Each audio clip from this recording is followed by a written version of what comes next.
boys and girls. Mrs. Blackburn here. We're going to talk a little bit today about virtual classroom norms.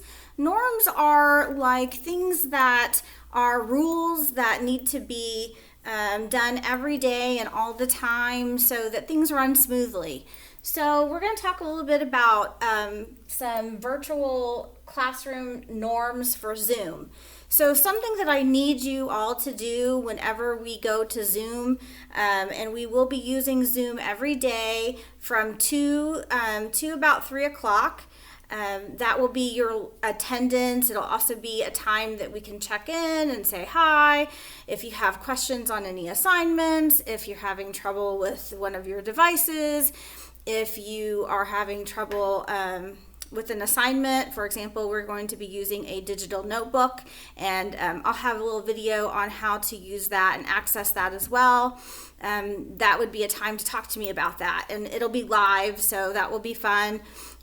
We may even be able to have a chance to play some get to know you games and things like that.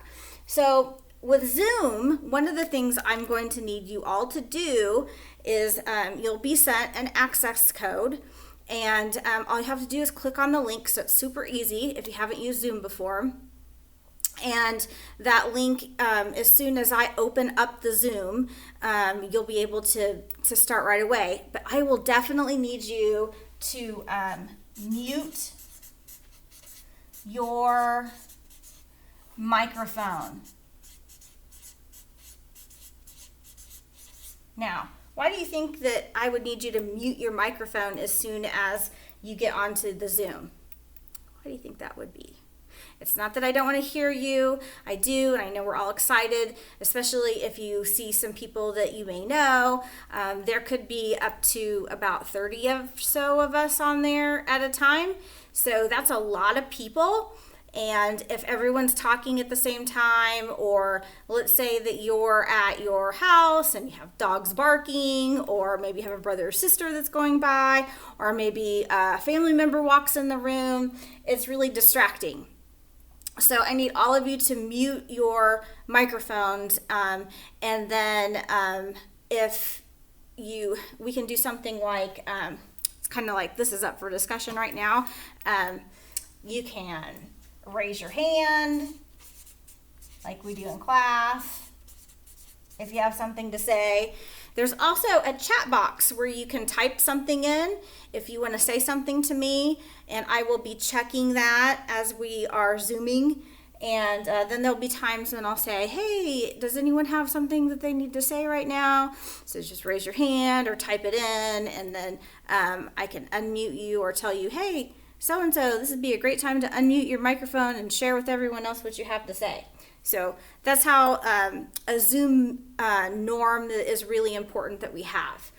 Another one is your dress and your attire. Now, I know I don't expect you to wear a suit or a fancy dress for sure, but I do expect you to wear something that would be school appropriate because there will be other students there, and we just need to make sure that we are dressing appropriately for something that you would wear to school. Okay, so it's just normal dress code. So we would definitely want to do dress, just your normal dress code for school. Okay. Let's see. I can't really think of anything else for Zoom right now, but definitely message me if you have something else that you'd like to add or that you think of, or questions that you have about Zoom. For Schoology, I have made a video, and it goes step by step by step on how to put your code in, how to access the assignments, everything step by step. It's a video, it's a PowerPoint, and then it has my voice on it. Tells you everything all about Schoology, and I put that in our homeroom course, and I can put that in, I think I've even put it in reading. So I'll make sure I put it in reading and homeroom, okay? Because if you have me for reading, you should have me for everything. So I'll put that in there. So Schoology access, all the steps that you need to know for that is going to be on a PowerPoint. Okay? but your assignments are going to be due by Friday. I need them by Friday, and you'll see the due dates on there. Some of the daily grams are what they're called. They only take like 2 or 3 minutes to do them. They say that they're due the next day. So don't get too far behind on those. All the assignments that are virtual, you do them at your own pace, but you still have things that are due, and you don't want to fall too far behind. I will contact you or call you, and we'll discuss that if that starts to happen, because the work can really start to pile up, especially as a 5th grader. The workload is a lot more than what it was in the spring virtually. So don't get behind, especially on the read-alouds.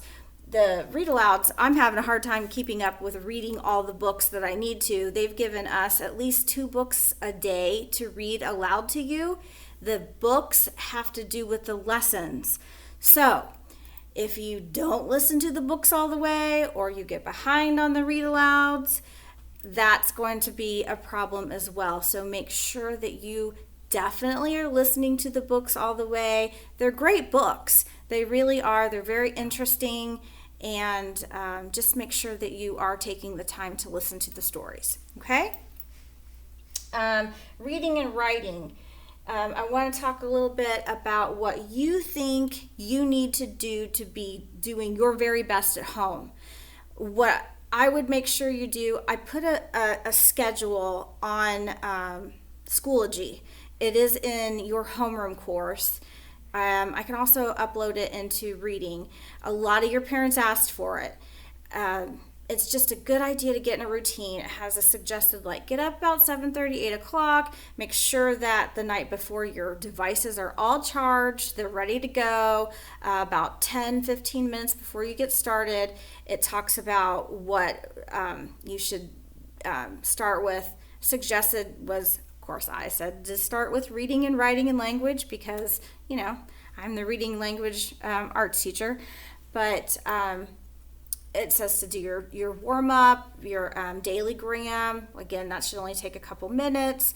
Then to go check into your folders for the day. Make sure that those assignments are finished and completed. If you're familiar with OneNote, it's on Microsoft. Every single family can access Microsoft and all the Microsoft programs for free on any device. So if you have trouble with that, again, contact me. Those I've created a digital notebook. So when you have the notebooks in class, like the reading notebooks and the writing notebooks, those are now what I've created. They're digital.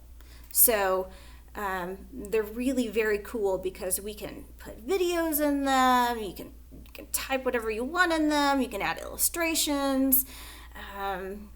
Really, the sky's the limit.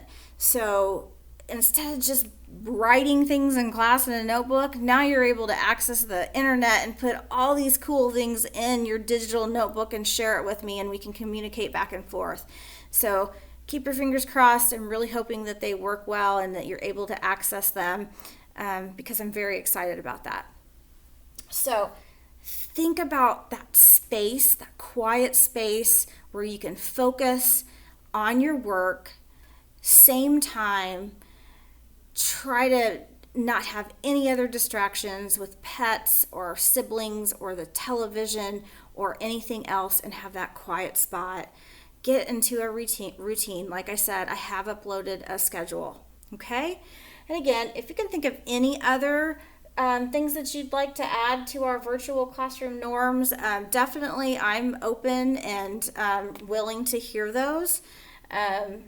So we can add them to our chart. Okay, I'm really excited to work with you this year.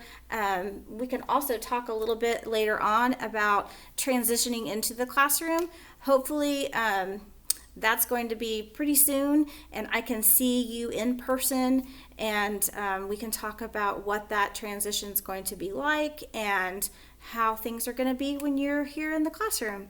So thanks for listening, and I will see you soon. Bye-bye.